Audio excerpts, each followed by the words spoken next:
Greetings everyone. So we are now ready for the practice problem for the virtual memory. So our first question is figure out which bits of a 32-bit virtual address which are used for the virtual page number wherein goes into the TLB for translation, and at the same time you are to get the page offset kung pila ka bits ang represented for the page offset and how many bits are actually for the physical address. So for the physical address, of course, these are actually mga different na mga kinds of RAMs, 4 KB pages, 64 MB RAM, 2 MB pages, 1 gigabyte RAM, 1 gigabyte pages, and 4 gigabyte RAM. So for the physical address, as what I have said, mo ni siya ang representation sa 64, 1 GB o 4 gigabyte. So how many ang physical address bits daw ang kailangan for you to make a 64 MB RAM, 1 gigabyte, and 4 gigabyte. But at the same time, nasa yung mga pages. So as what David Schoffer says, so kinahanglan na to mga pages because para mas daghan ta og ma-represent nga data and dili ta tagsa-tagsa kay kung mingon kag tagsa-tagsa 64 MB, that's a very kanang murag dako kay nga job for the computer nga tagsa-tagsahon gid niya. So that's why ang iyang ginabuhat is kung na temporal locality, so yun niya, naguro diri nga page, so iyang ipang transfer going to the TLB, or of course kung iyang i-access na siya nga kind of address, pero bulk of address, yeah, which is mo nang gitawag pages. So for example, for this first nga 4 KB pages with 64 MB nga RAM, so normally ang kaning 4 KB pages, ang representation na is actually the page offset. So for you to get the number of bits for the page offset, so ang pangutanon nimo is kaning pages na 4 KB pages. So how many bits man ang kailangan nimo so that you can make a 4,000 bytes na pages? Same tanaw, how many bits ang kailangan nimo so that you can make a 4K bytes pages? So ang imong buhaton is of course namatay formula that is 2 to the n that is equal to 4,000, right? Actually, di na siya 4,000, nagi na siya sa 4,000, pila man na siya. Mingon ka og 1024, 2048, so 4,096 na siya. So that is, ang representation na ng 4 KB pages is actually 4096. But for this case lang, 4,000 man ang 4 KB man ang ibutang. So how to get n? So there's a mathematical procedure for that, and that is uning button log, right? So kung malog na nimo, na log ko dere, of course ang n will be here. Log 2 is equal to log of 4,000. And then so n is equal to log 4,000 divided by log of 2, and that is equal to closely 12 bits. So kung mingon ka og page offset, 12 bits ang imuhang kailangan for the page offset.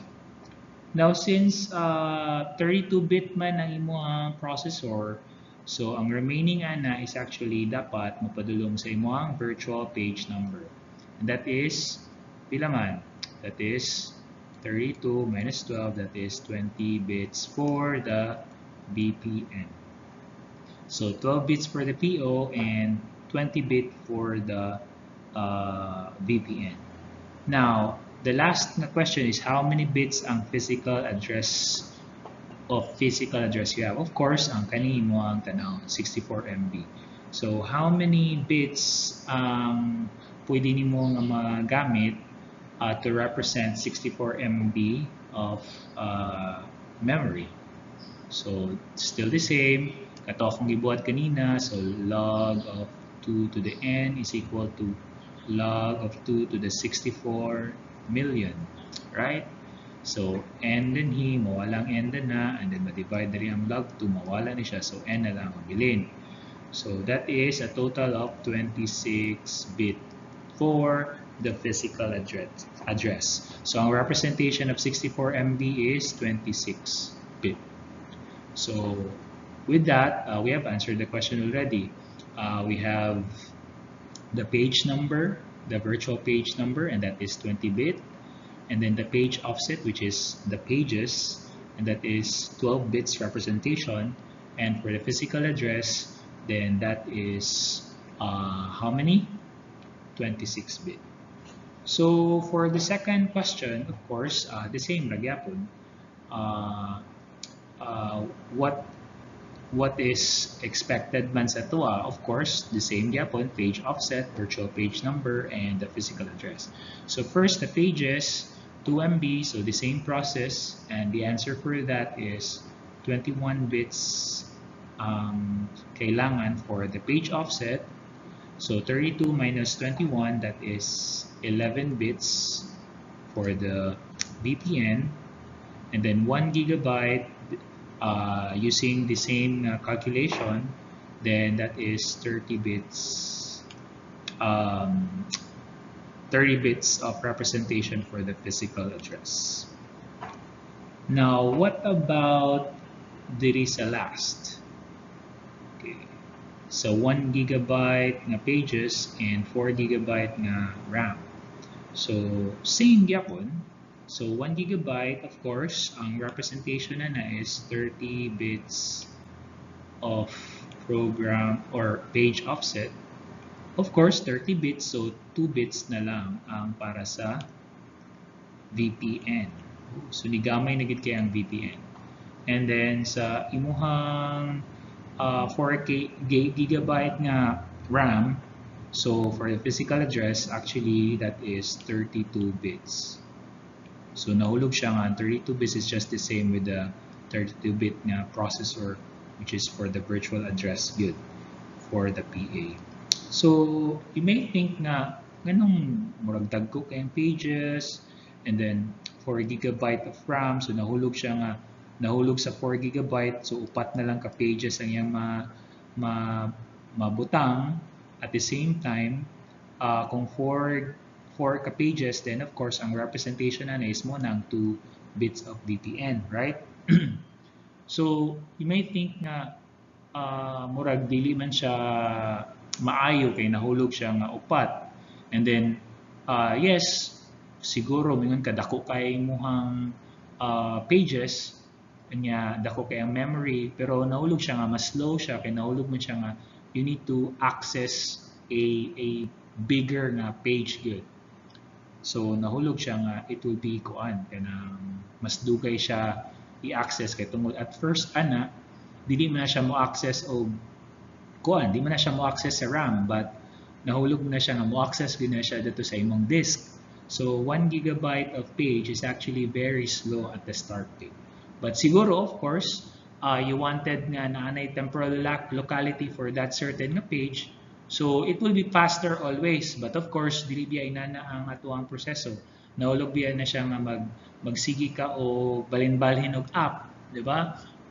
Kuha ka Word, kuha ka og Excel. So basing wala dadto nga page. So nasa pikas, so mahulog siya nga every time you access an app, siguro nasa different ka page. So you're accessing again another nga page dadto sa imong RAM. And eventually una day dadto sa imong disk. So i-transfer niya sa RAM and then of course i-access niya. So ina nang may tabo. But actually this may seem murag kanang doesn't make sense kumbaga kay we have only 4 pages, but actually this is very useful kung ang imuhang processor is not 32-bit and that is 64 kumbaga. So if it is 64, then you have a lot of VPN na virtual page number or daghan kayo pages ang pwede nimo buhat if 64-bit ang imong technology nga gigamit. Okay, so for number 2, this is for the TLB sizes, and these are actually the different TLBs. 64 entries, 4 KB pages, 32 entries, 2 MB pages, 4 entries, 1 gigabyte of pages. So of course, TLB is different from the memory that we have since ang purpose gid sa TLB is of course para mas paspas pa yun. Of course, ningon nato before nga kung natay uh, accessing padulong sa atong RAM. So pag access niya sa RAM, yes, it's faster compared to the disk kay it will take time gyud kung mo adto siya sa disk nga mo kuha. But of course, ginabutang man nimo ang imuhang mga certain address into the RAM para at least nanay temporal locality dadto kay every time you access then maybe naara dadto pod sa RAM.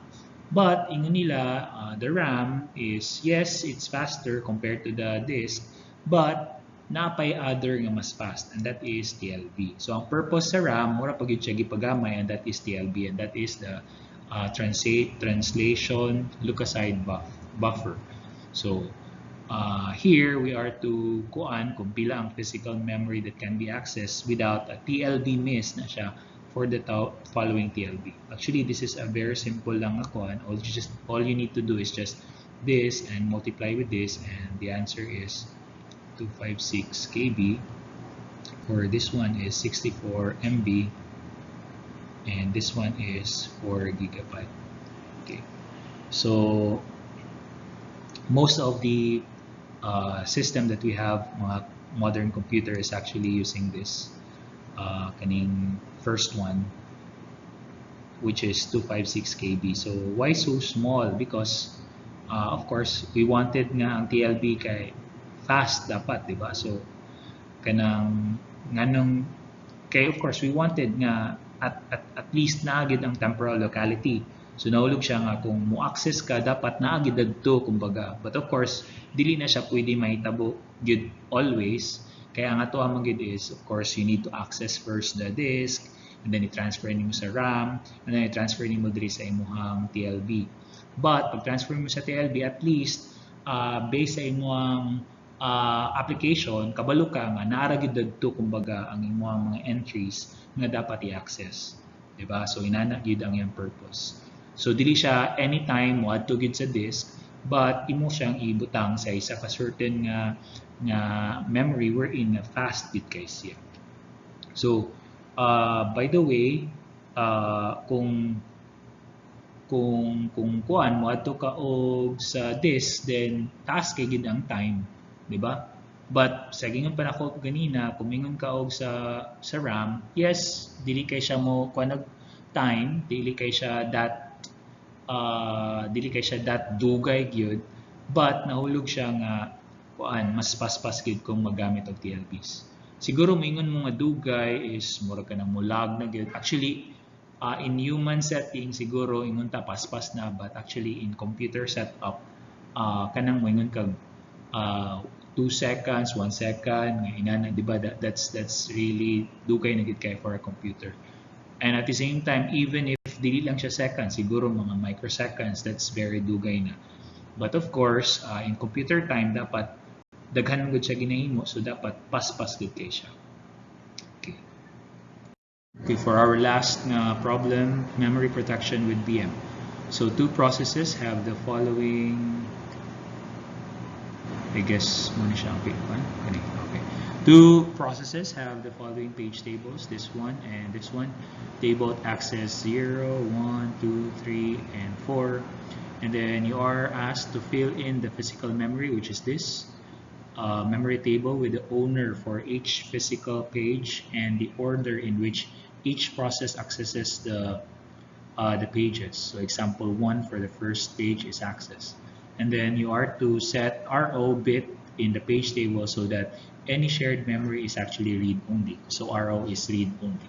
Okay, so let's begin. So let's color siguro red. So for the owner of the physical memory, of course, you need to tanaw ang mga processes nato or the different nga apps.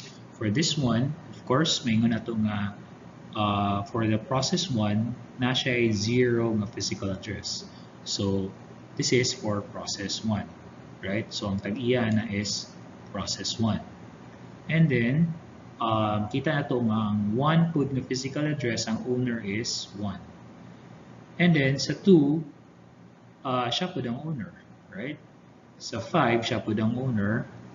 And then sa 9, siya pud ang owner. And then sa 10, siya pud ang owner. Okay. Sa process 2, of course, makita na to nga si process 2 ang owner sa 3, si process 2 ang owner sa 4, sorry, process 2, siya pud ang process 6, 7 and 8, siya pud ang process, but makita na to nga napod siya 0. So makita na to nga ownership sa 0 address is actually 1 and 2. So they are actually being shared. So makita na to daan nga kung shared gani ang usa ka physical address, then dili ta magbuot-buot og unsa ganito, dili ta magbuot-buot og butang og data, or dili dapat read only lang siya. So that's why naaning question nga read only. But kay nga namang read only raman, kay of course we wanted nga dili siya ma-corrupt, dili siya ma-change, kay para ang atoang value is still the same when you access that. For example sa scenario nga gihatag ni David, David something. So ang iyang kuan is, ang example niya is, what if kung kanatong mga computer, di ba naman shared nga mga dialog boxes, like kanang mag-save ka, like moadto ka kanang isa ka folder, di ba? So nahulog siya nga same lang na siya og accessing. So that's why dili na siya something nga oy dapat pwede ko makabutang og data dira, but nahulog siya nga dapat read only. But there are times nga nasa katong gitawag nila nga cow, but be sure lang to know kung unsa ng cow pod. Okay. So what is the order? So for the process 1, of course, nanaw na to ang VA because the virtual address is actually the order kung kano sa ang code makuan kanang ma-execute. So for example, the 0, so that is the first, the 1, right? The 1 is actually in 5, so this is the second. The 2, that is in 1, this is the third. The 3, which is in 2, this is the fourth. The 4, which is in 9, this is the fifth. Okay, so that's it. Wa nay labot ang imuhang ika-8 or ika-8 since nga ang imuhang process is actually 0, 1, 2, 3, 4 lang. Okay, how about for the second page table order, the process, the second app? So ang first is of course the 0, first yapon ni siya. What is the second? So the second is number 3, and then which is the third? The third is actually this one. The fourth is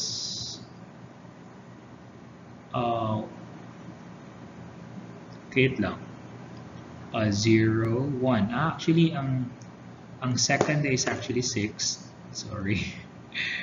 0, 1, which is 6, and then the second is the third. Okay, this is the, yes, tama, third ni siya. And then this one is the fourth. And lastly, ay kaupat, this is the fifth. Tama? Sorry, namali ko kay nagtanong ko diretso. Okay, so mo to siya. So first, second, third, fourth, and fifth. Now, what do you think is the purpose ani nga problem?